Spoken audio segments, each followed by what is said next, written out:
जान ही ले लोगी मैंने क्या? राखी जी से सेक्सी ब्लैक ड्रेस पहनने को कहा था। तुम इतनी हॉट लग रही हो, आग लगाओगी क्या दुनिया में? आग आपने लगा दी बहुत ज्यादा, हर तरफ। तो क्या- ये आपको इंडियन हॉट ड्रेस नहीं लग रहा?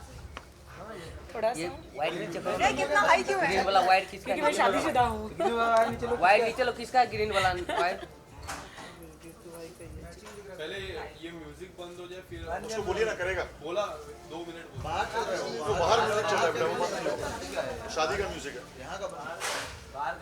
पहले बैठते हैं, पहले बैठे हुए करेंगे, फिर खड़े होके करेंगे। और फिर जंपिंग। हाँ आएगा ही। बाहर चल रहे हो फिर मैं बताता हूँ। वाले दो बंदी करा। हाँ, सबसे पहले हम जानना चाहेंगे कि आपकी जिंदगी में हो क्या रहा है। बहुत खुश हो रहा है शर्ली, आंखें थक गई है, दिन जैसे तैसे कट जाता है, वक्त गुजारना बहुत मुश्किल हो गया जीवन में। समझ में नहीं आ रहा, कुछ समझ में नहीं आ रहा लाइफ। दोस्त यार सब लोग हैं भाई, लेकिन कैसे, मैं सोचती हूँ कभी कभी कि मैं तो इतनी स्ट्रांग लड़की हूँ, कभी ना धोखा खाने वाली लड़की हूँ, कैसे मेरे साथ हो गया? प्यार करते करते शादी कर ली, शादी कुछ समझ में नहीं आया, बर्बाद होती गई बर्बाद होती गई। हमारी मुलाकात हुई थी 9 फरवरी की शाम को, और मैंने राखी से पूछा, राखी आपको अपने जीवन का राजकुमार मिला तो आप खुश क्यों नहीं हो? पता चला कि इनके जीवन का राजकुमार दुनिया का सबसे महान ठग निकला, जो लोगों को बेवकूफ़ बनाता है और लोगों के साथ फरेब करता है। और जब राखी जी ने मुझे हाल ही में ये बताया कि मैसूर की कोई ईरानी लड़की उनके झांसे में आ गई और उनके साथ कैसे इनके एक्स पति या नहीं, प्रेजेंट है। पतिदेव ने यौन उत्पीड़न किया, मेरे रोंगटे खड़े हो गए। मुझे लगा ओ माय गॉड, ये हो क्या रहा है? यानी ये बंदा कितनी महिलाओं के साथ गलत किया है। शादी से पहले भी और मेरी शादी होने के बाद भी कंटिन्यूसली उस लड़की ने मुझे होटल के पूरा सब कुछ भेजा है, audio bytes, WhatsApp, Snapchat, chatting. इनके शेल्टर में है वो अभी, शैली जी जो हैं मैसूर से हैं, तो इन्होंने उनको पनाह दी है, शैली ने उनको सपोर्ट कर रही है रहने के लिए। धमकियां मिल रही थी। I run an NGO in Mysore. So this girl came up to me and said that ma'am, I don't know what to do. थोड़ा म्यूजिक बंद करवाइए ना। ये जो है आप जानते हैं कि किससे वो मदद मांगे। मर्दों से मदद मांगने का मतलब आप जानते हैं कि एक औरत के लिए क्या रहता है। क्योंकि मैं उसको पहले से जानती थी, मैं राखी को भी जानती हूँ, मुझे पता था राखी के साथ क्या हो रहा है, तो उसके साथ क्या हो रहा होगा ये मुझे काफ़ी अंदाज़ा था।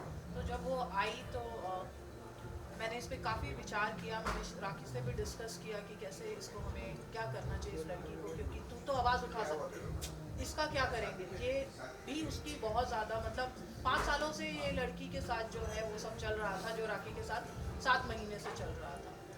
तो उसके बाद जब वो आई तो मैंने वहाँ से कार्रवाई की और जो है पुलिस ने और सब ने हमें सपोर्ट किया, और जो है धारा 376 के तहत उसके ऊपर मुकदमा जो है दर्ज किया गया है।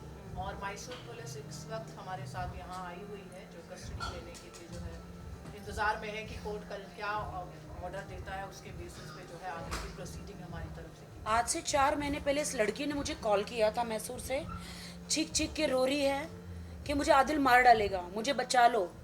राखी मैम, अंग्रेज रहता है ना सेंटेंस, ईरानी एक्सेंट में। सोचे कौन है भाई ये? राखी, मैंने उसको पूरा रिकॉर्डिंग रखा है, अभी भी रखा है, आपको भेजा हाँ, मैंने मेरे को भेजा है। इस लड़की मुझे राखी में मुझे बचा लो, ये आपके साथ धोखा कर रहा है, मुझे छोड़ के यहाँ पे मुझे शादी के वादे करके आपके पास आया है, आपको यूज़ कर रहा है फिल्मों के लिए, पैसों के लिए, इन सब चीज़ों के लिए। तब तक मेरी शादी हो चुकी थी। और लिटरली वो लड़की का नाम मैं नहीं रिवील कर सकती हूँ, हाँ मैं नहीं करूँगी। तो मुझे कह रही है, और मैंने आदिल को बताया, आदिल ये सब क्या है। आदिल ने उसके घर में जाके दरवाज़ा तोड़ा, उसे पीटा, और भी लड़कों को जाके उसे पिटवाया। वो सारी रिकॉर्डिंग मेरे पास आई है। वो लड़की ने सारी पीटते हुए, दरवाज़ा तोड़ते हुए सारी रिकॉर्डिंग मेरे पास आई है। वो सारे लड़की मुझसे मदद मांग रही, मैं मदद नहीं कर पा रही हूँ। आदिल ने मुझे बोला कि नहीं, वो मुझे ब्लैकमेल कर रही है, ये कर रही है, तुम मेरी बीवी हो, बीवी की तरह रहो, तुमने इस्लाम कबूल किया है तो तुम हमें एक बंद कमरे में ही सब कुछ चुपचाप रहना चाहिए। मैंने कहा मैं इस्लाम कबूल की हूँ तो क्या हुआ, आप ऐसा किसी लड़की के साथ कर रहे हो तो मैं ये नहीं बर्दाश्त कर सकती। नहीं, आई विल सेटल। देखो मुझसे पैसे मांग रही है, देखो मुझसे ये कर रही है कि मेरी फीस भर दो, ये कर दो। बाद में वो लड़की ने मुझे बताया कि इसने मुझे फंसा के अपने वीज़ा पे लाया, घर पे रखा, मुझे मारता है, और वो सारी 376 की धाराएं जो है लगी है वो सब करता है। मैम मुझे बचा लो। अब मैं जानू नहीं, मैं सोची कि क्या हो रहा है। इन्होंने मुझे उससे ब्लॉक करवा दिया, उसको भी बोल के मुझे ब्लॉक करवा दिया कि देखो उसके साथ में ऐसे वैसी सारी वीडियोस पिक्चर होगी तो एक बीवी को डेफिनेटली पसंद नहीं आएगी। तो वो उसने मुझे कसम खाई है कि वो मुझे छुड़वाना चाहती है, इसीलिए वो तुमको ब्लैकमेल कर रही है, मुझे ब्लैकमेल कर रही है, तुम इनकी बातों में मत आओ। तो तब मैंने शैली वो इंटरेस्ट नहीं लिया, लेकिन फिर भी मैंने उस वक्त उनको माफ़ कर दिया। फिर मैंने कहा चलो जाने दो।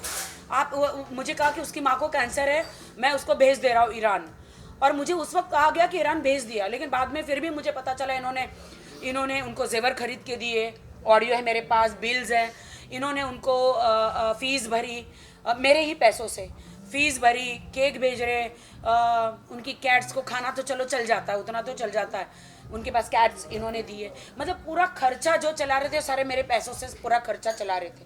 और एक दिन इन्होंने मुझे बिल दिया कि देखिए वो मैंने उसको इतना सारा पैसा दिया, सॉरी जान, मैंने आपके पैसों में से खर्चा किया, मैंने उसको दिया। मैंने बोले आप मेरे पैसे खर्च कर रहे और आप उस लड़की के, मैं आपकी बीवी हूँ, बीवी के होते हुए आप उसको क्यों कर रहे हैं? नहीं वो स्टूडेंट है ना, तो मैं उसको हेल्प कर रहा हूँ। लेकिन असली हकीकत शर्लिन मुझे अभी सब पता चला, जब धारा 376 लगी तो वो लड़की चिक चिक के रोई। ये कब हुआ? जब मैंने मेरी शादी अनाउंस करी। उन्होंने, वो कभी नहीं चाहते थे कि मेरी शादी अनाउंस हो, इसलिए मुझे दबा के रखा था कि मेरी शादी अनाउंस ना हो, ताकि ये सारी लड़कियां बाहर आ जाएगी। इवन बहुत सारी लड़कियां बाहर आई है, उनकी मंगेतर भी आई है, जो अभी फ़िलहाल उन्होंने एंगेजमेंट तोड़ी है। अभी तक उनकी मंगेतर थी, पहले उनकी शादी हो गई थी, जो मुझे सुनने में आया था, जो मुझे डॉक्यूमेंट्स मिले हैं। तो मैं दुनिया को ये बताना चाहती हूँ कि आपको लगता है कि राखी सावंत बॉलीवुड में मैं बहुत ही बोल्ड बिंदास हूँ।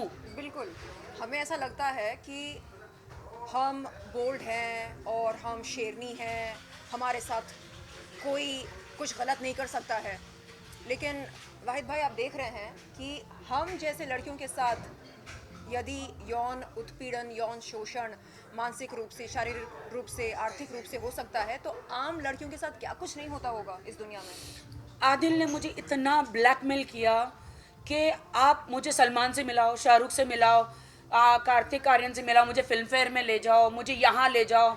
शादी होने के बाद अगर तुम नहीं करोगी तो मैं सारी लड़कियों के पास जाऊँगा, तुम मुझे डाइवोर्स दे दोगी, तुम ऐसे मतलब वीडियो बना के तुम्हें देखोगी, तुम पागल हो जाओगी, मेंटली पागल खाने में चली जाओगी, मैं तुम्हें तलाक दे दूँगा, मैं तुम्हें डाइवोर्स दे दूँगा। हर वक्त उसने 7-8 महीने उन्होंने मैं एक सेलिब्रिटी होकर, इतनी स्ट्रांग होकर, उन्होंने मुझे इतना टॉर्चर किया, बार बार तलाक का धमकी देकर, और ऐसी बहुत सारी चीज़ें जो मुझे नहीं बतानी चाहिए। कि वो पदार्थ को क्या कहते हैं, वो नशीली पदार्थ,